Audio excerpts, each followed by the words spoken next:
So today we're going to read one of my favorite poems, especially for form, and it's called Fast Break by Edward in memory of Dennis Turner.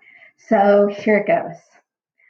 A hook shot kisses the rim and hangs there helplessly, but doesn't drop. And for once, our gangly starting center boxes out his man and times his jump perfectly, gathering the orange leather from the air like a cherished possession and spinning around to throw a strike to the outlet who was already shoveling an underhand pass toward the other guard and scissoring past a flat-footed defender who looked stunned and nailed to the floor in the wrong direction, trying to catch sight of a high gliding dribble and a man letting the play develop in front of him in slow motion, almost exactly like a coach's drawing on the blackboard, both forwards racing down the court the way forwards should, fanning out and filling the lines in tandem, moving together as brothers, passing the ball between them without a dribble, without a single bounce, hitting the hardwood until the guard finally lunges out and commits to the wrong man, while the power forward explodes past him in a fury, taking the ball into the air by himself now and laying it gently against the glass for a layup, but losing his balance in the process,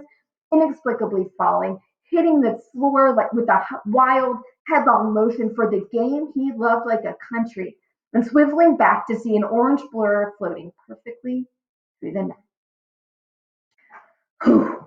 Now, how did the author use line breaks and line groupings to change how readers understand a poem? That was the driving question today. And so I love this poem, and part of it is the way that the author uses these run on lines. Like I had to take this huge deep breath at the end because there's not a spot to stop. So if you look as you're going through here, you can see that there's a comma here, and then there's no pauses at the end of any of these lines until the very end. And that makes the reader breathless, just like in a basketball game. And so why did the author do that? Well, the author did that for the exact reason that I had to take a deep breath at the end, because he wanted us to read fast, fast, fast, fast. Because how does basketball go? Fast, fast, fast. So the way that the run-on lines are structured in there is to help the pace of the poem be as fast as the pace of a game. And the other thing that they did is they used couplets. And remember, couplets are two-line stanzas.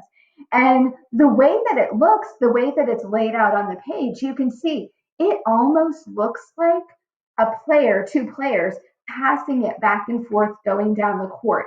It almost looks like that line in the middle of the page there is the line marking the two halves of the court.